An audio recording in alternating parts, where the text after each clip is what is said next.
भाई रामदेव की कहाँ बात करते हैं, वो डिबेट में वेट करके क्या कहते हैं, भाइयों लड़कों देश के युवानों, तुमको 35 रुपया पेट्रोल चाहिए कि 70 चाहिए? अब वो कहाँ है बताइए, वो कहाँ है? आइए सड़कों पे उतरिए। आपने तो कहा था आंख मार मार के कि कहाँ है आप, आइए बताइए कहाँ है 70 रुपया? बताइए कि हमारा देश का रुपया बहुत गिर रहा है, तो क्या कहती है, नहीं नहीं हमारा देश का रुपया नहीं गिर रहा है, अरे डॉलर मजबूत हो रहा है। डॉलर उनको किसने वित्त मंत्री बनाया? वो कौन सी यूनिवर्सिटी में से पढ़ के आई है? आप बताइए सर, आपका क्या नाम है? मेरा नाम सवा करीम अंसारी है। क्या लग रहा है माहौल क्या है इस बार गुजरात? देखिए 27 साल बाद गुजरात के अंदर फिर से कांग्रेस पार्टी का लहराया परचम लहराएगा और फिर से कांग्रेस पार्टी आ रही है। कांग्रेस पार्टी आएगी। फिर से कांग्रेस पार्टी इस गुजरात के अंदर 27 साल बाद उसका परचम फिर से लहराएगा और हमारे राहुल गांधी जो हमारे देश के लीडर है वो हमारे साथ में यहाँ पर आएंगे और हमारा साथ जरूर देंगे। यहाँ आपने बोला है कि कांग्रेस पार्टी आएगा तो भाजपा कहाँ जाएगा? बात देखिए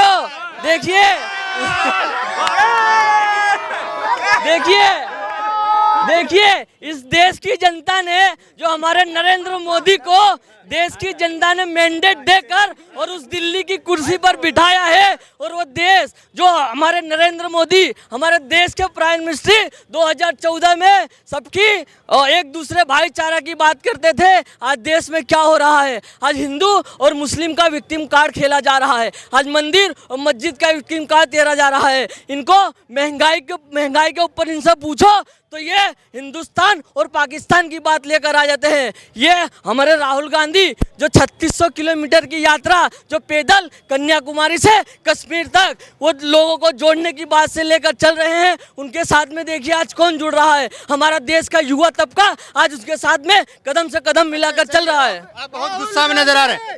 एक सवाल सुनिए ना, डॉलर को जानते हैं? डॉलर कौन है? देखिए डॉलर को जानते हैं?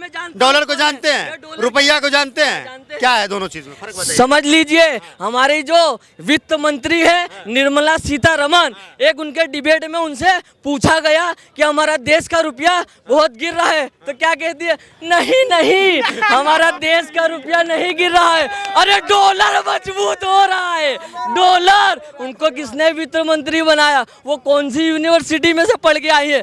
स्मृति ईरानी थी। जब 400 450 गैस का बाटला हुआ करता था तो छत पे लेके घूमती थी, अभी 1100 रुपया है। इस देश की जनता एकदम त्रस्त हो चुकी है महंगाई के मार में। आप देखिए जब 60 रुपया पेट्रोल था तो ये भाजपाई रोड पे उतर जाते थे, डांस करते थे। आप रामदेव को भूल गए? अरे भाई रामदेव की कहाँ बात करते हैं, वो डिबेट में वेट करके क्या कहते हैं, भाइयों लड़कों देश के युवानों, तुमको 35 रुपया पेट्रोल चाहिए कि 70 चाहिए? अब वो कहाँ है बताइए, वो कहाँ है? आइए सड़कों पे उतरिए।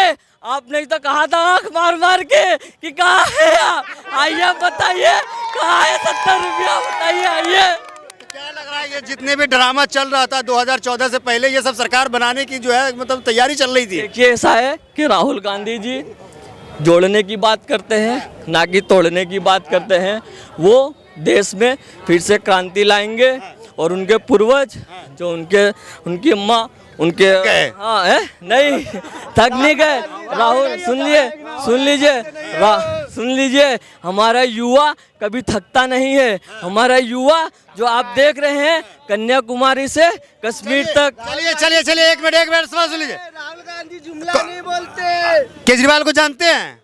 वो बहुत बड़े कट्टर ईमानदार कहते हैं कि बहुत बड़े कट्टर ईमानदार लोग हैं। सुन लीजिए वो है ना वो हज का केजरीवाल जी है ना, हज के छोटे रिचार्ज हैं वो। उनको सुन लीजिए, उनको आरएसएस और बीजेपी ने इस देश में उतारा है कि मुसलमानों का वोट कटे। क्यों नहीं बोले वो? तो मुसलमान भी तो समर्थन दे रहे हैं। सुन लीजिए दिल्ली में जो दंगा हुआ एनआरसी और सीए के खिलाफ में, जो हमारी लेडीज है, हमारा बच्चा और हमारी माँ और बहनें उस तड़कती हुई धूप में, बारिश में, कड़कड़ाती हुई ठंडी के अंदर जो वहाँ पर बैठी हुई, क्यों नहीं बोला उन्होंने? हमारे मुसलमानों के बारे में बोलना चाहिए, उनको बोलना चाहिए। चलिए चाचा क्या नाम है आप? यासीन भाई क्या करते हैं? प्लम्बर काम। प्लम्बर का क्या लग रहा है, माहौल क्या है? हाँ जी, माहौल क्या है? बहुत बहुत अच्छा है। बहुत अच्छा माहौल है। भाई साहब आपसे आप कोई, अरे कहाँ भाग रहे, क्या नाम है?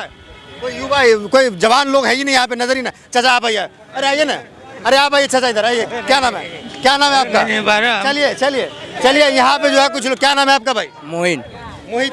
मोइन मोइन भाई क्या करते हैं? मैं गारमेंट में जॉब। अच्छा मोइन भाई बताइए, क्या लग रहा है, माहौल क्या है, जनता क्या कह रही है, इस बार क्या होने वाला है गुजरात के अंदर? चंद दिन बचा हुआ है, वोटिंग होना है, किसकी सरकार बनेगी, कौन इस बार जो है अपना परचम लहराएगा गुजरात के अंदर? दिख ही रहा है ना आपको, कांग्रेस आ रही है आपकी 125 सीट लेके। हम तो भाजपा की भी रैली में जाते हैं। नहीं तो हम तो आ ही रहे ना, कांग्रेस वाले लेके आ ही रहे 125 सीट 125 से ना, बिल्कुल बोल दिया क्या है। का? इनके जैसा जुमलेबाजी नहीं आती हम लोग को।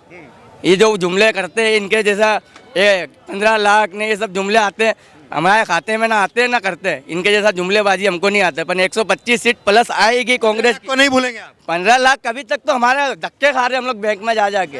अभी तक आ गए 15 लाख नहीं आ गया मैं आप check- बहुत बार रोज रोज जाता हूँ मैं, पासबुक लेके जाता हूँ, रोज चेक करता हूँ, नहीं आते। नहीं आते। हाँ, आशा लगा के बैठा हूँ, अब आएंगे अब आएंगे। अच्छा हाँ, क्या लग रहा है, आप क्या करेंगे आप? इन लोग ने खाली आगे क्या सोचा है? आगे यही सोचा आपकी कांग्रेस की सरकार बनेगी तो कुछ लाभ मिलेगा, और इन लोग ने तो खाली देश को बेचा है।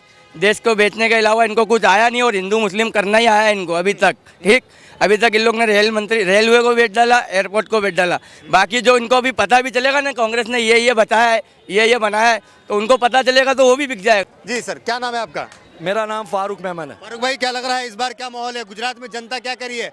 27 सालों से जो है कांग्रेस पार्टी नहीं हटा पाई भाजपा को, तो इस बार क्या होने वाला है? देखिए आप पिछले चुनावों का भी आपको रिजल्ट मालूम होगा कि बहुत कम अंतर रह गया था। अभी परिवर्तन आने वाला है, और परिवर्तन जरूरी है। अगर हमारे युवाओं के लिए रोजगार को लाना है, शिक्षा का स्तर सुधारना है, गरीबी को हटाना है, बेरोजगारी को हटाना है, महंगाई को हटाना है, तो कांग्रेस को लाना ही होगा।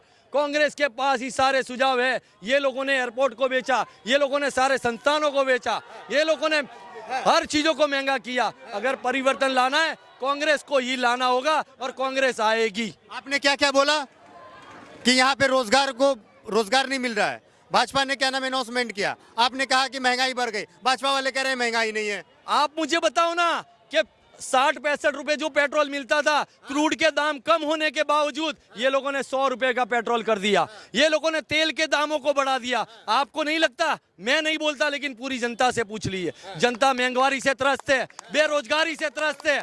एक और मैं आपको बात बता दूं कि यहाँ पर जितने भी जो पोर्ट है सारे आपको मालूम है, मैं नाम नहीं लेना चाहता। आज यहाँ पर देखिए देश हमारे विस्तार के, हमारे पूरे अहमदाबाद शहर के युवाओं को ड्रग्स के लिए कितना यहाँ पर कितने कंसाइनमेंट उतरते, कितने करोड़ों के ड्रग्स उतरते। ये यहाँ पर न तो लॉ एंड ऑर्डर की स्थिति है, ना यहाँ पर कोई आगे कोई भविष्य हमें नहीं दिख रहा। अब भविष्य दिखना है तो सिर्फ और सिर्फ राहुल गांधी की विचारधारा को अमल में लाना होगा, तभी जाकर यहाँ पर राहुल गांधी को जो है, अभी आप देखा होगा कि उनका भारत जोड़ो यात्रा चल रहा है, दाढ़ी वाड़ी उनकी बढ़ गई है, तो लोग जो है सद्दाम हुसैन से उनका कंपेयर कर रहे थे। इसको आप किस तरीके से देखते हैं? तो आप क्या मानते हो, सद्दाम हुसैन कोई गलत इंसान था? आप पूछ लीजिए भारतीय मंत्रालय से। भारत की जब भी कोई बात होती थी तो सद्दाम हुसैन उनका सपोर्ट करते थे। सद्दाम हुसैन भारत का हमेशा उनने सपोर्ट किया है। और दाढ़ी और टोपी ये सब बातें कम्युनल लोग करते हैं, और विकास वाले लोग जो होते हैं, अच्छे लोग जो होते हैं, वो बेरोजगारी, पढ़ाई, शिक्षा, आरोग्य उसकी बात करते हैं। ये दाढ़ी टोपी ये सारी कोई बात मायने नहीं। आपसे एक आखिरी सवाल लेंगे। आप ये बता दीजिए कि यहाँ पे 182 सीट है, पिछली बार जो है क्या नाम है वोटिंग हुई थी, चंद सीटों से जो है कांग्रेस पार्टी रह गई थी, तो इस बार जो खामी है, जो कमी रह गई थी, वो पूरी हो पाएगी या फिर से भाजपा की सरकार आ रही है? दिल से बताइएगा। यहाँ पर 100 से अधिक सीटें आने वाली है, और कांग्रेस की सरकार बनने वाली है। कांग्रेस की सरकार बनानी बहुत जरूरी है। गुजरात को बचाना होगा तो कांग्रेस को लाना होगा। कह रहे हैं कि दंगाइयों को हमने गुजरात से खत्म कर दिया, अमित शाह का बयान है। एक मिनट, अमित शाह ने जो बयान दिया है, शायद आप लोगों ने सुना ही होगा कि उन्होंने कहा कि जो दंगा हुआ था वो उन दंगाइयों को सबक सिखाया गया था जो कांग्रेस के लोग यहाँ पे दंगा करते थे। अगर दंगाई खत्म हो गए होते, अगर खत्म गए होते तो फिर आज ये इतनी जेलें नहीं भरी होती। दंगाइयों ने पूरा देश जानता है। कौन है दंगाई? तोड़ने का काम जो करते हैं वो, जोड़ने का काम मालूम है राहुल गांधी करता है। राहुल गांधी हमेशा शिक्षा, आरोग्य और शिक्षण की बात करते हैं और लोग टोपी और बिल्किस बानो और यहाँ पर मंदिर मस्जिद की बात करते हैं। आप समझ सकते हो मुझसे ज्यादा। कहते हैं कि भारत तो कांग्रेस ने ही तोड़ा है, कई बार जो दंगा हुआ देश के अंदर वो कांग्रेस के राज में हुआ है। अगर इसको बोलने वाले को उसको बोलना क्या आज़ादी का इतिहास जाकर पढ़ ले, तब जाकर उसको पता चलेगा कि कांग्रेस कौन है और कांग्रेस ने किस देश के लिए क्या किया। मुझे ज़्यादा उनको समझाने की जरूरत नहीं।